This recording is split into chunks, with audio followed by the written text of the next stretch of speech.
En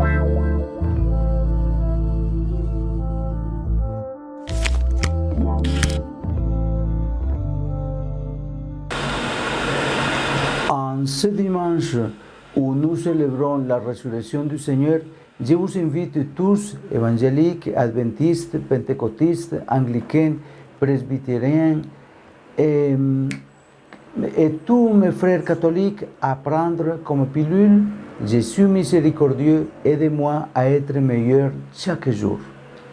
La liturgie d'aujourd'hui nous propose le chapitre 15 de l'évangile de Saint Luc, considéré comme le chapitre de la miséricorde, qui rassemble 3 paraboles avec lesquelles Jésus répond aux murmures des scribes et des pharisiens.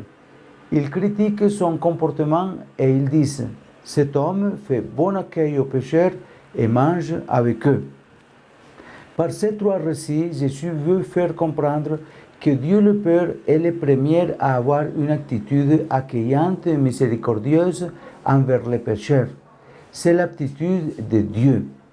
Dans la première parabole, Dieu est présenté comme un berger qui laisse ses 99 brebis pour aller à la recherche de celle qui est perdue. Dans la deuxième, il est comparé à une femme qui a perdu une pièce de monnaie et qui la cherche jusqu'à la trouver.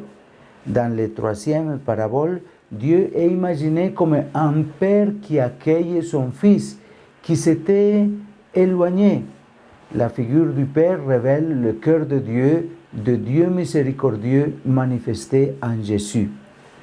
Un élément commun à ces paraboles est exprimé par le verbe qui signifie se réjouir ensemble, faire la fête.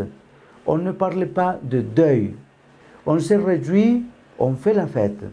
Le berger appelle ses amis et ses voisins et il leur dit « Réjouissez-vous avec moi, car j'ai retrouvé ma brebis qui était perdue. » La femme appelle ses amis et ses voisines en disant « Réjouissez-vous avec moi, car j'ai retrouvé la drachme que j'avais perdue. » Le père dit à son autre fils « Mais il fallait bien festoyer et se réjouir, puisque ton frère que voilà était mort et il est revenu à la vie.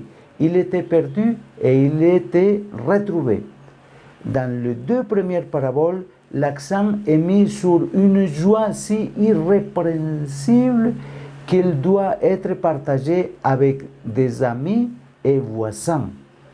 Dans la troisième parabole, l'accent est mis sur la fête qui part du cœur du Père miséricordieux et s'étend à toute la maison.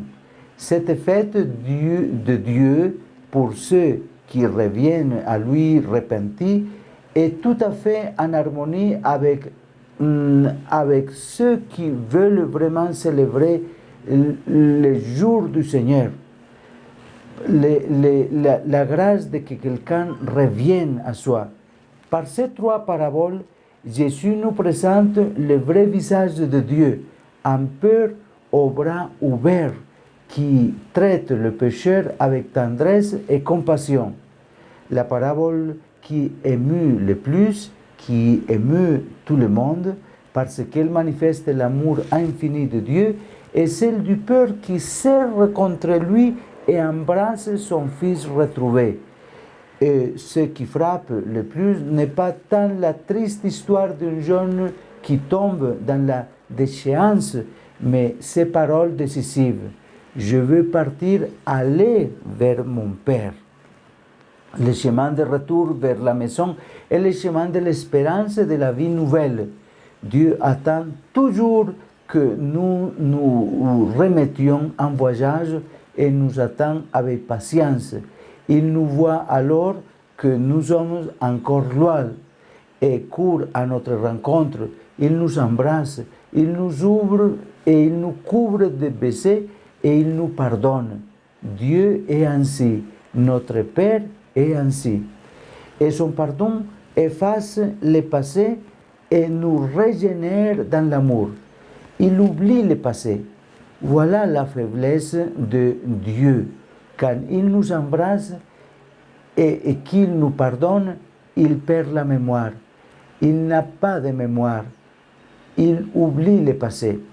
Lorsque nous, pécheurs, nous nous convertissons et que nous nous laissons retrouver par Dieu, ce ne sont pas des reproches et de la sévérité que nous attendent, car Dieu sauve. Il accueille de nouveau à la maison dans la joie et fait la fête. Dans l'évangile d'aujourd'hui, Jésus lui-même parle ainsi. Il y aura plus de joie dans le ciel pour un seul pécheur qui se repent que par 99 justes qui n'ont pas besoin de repentir. Alors, je vous propose la question suivante. Avez-vous déjà pensé qu'à chaque fois que nous allons au confessionnal, il y a de la joie et une fête dans le ciel? Avez-vous pensé à cela? Que c'est beau, hein?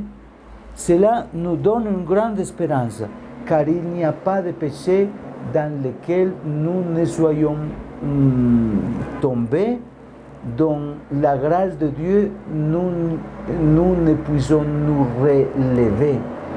Il n'y a personne d'irrécupérable, personne n'est irrécupérable. Mais oui, nous devons nous repentir et changer nos vies. Nous ne pouvons pas non plus nous fier sans vergogne à la bonté de Dieu, car personne n'abuse de Dieu. Si nous nous fermons à son amour, à sa miséricorde, en continuant à faire de mauvaises actions, nous nous perdons, nous nous condamnons pour notre fermeture du cœur, parce que Dieu ne cesse jamais de vouloir notre bien, même quand nous péchons. Et que la Vierge Marie, refuge des pécheurs, fasse jaillir de nos cœurs la confiance qui s'allume dans le cœur du Fils prodigue. Je veux partir, aller vers mon Père et lui dire, Père, j'ai péché. C'est sur cette voie que nous pouvons donner de la joie à Dieu et que sa joie peut devenir sa fête et notre fête. Bonne journée à vous tous.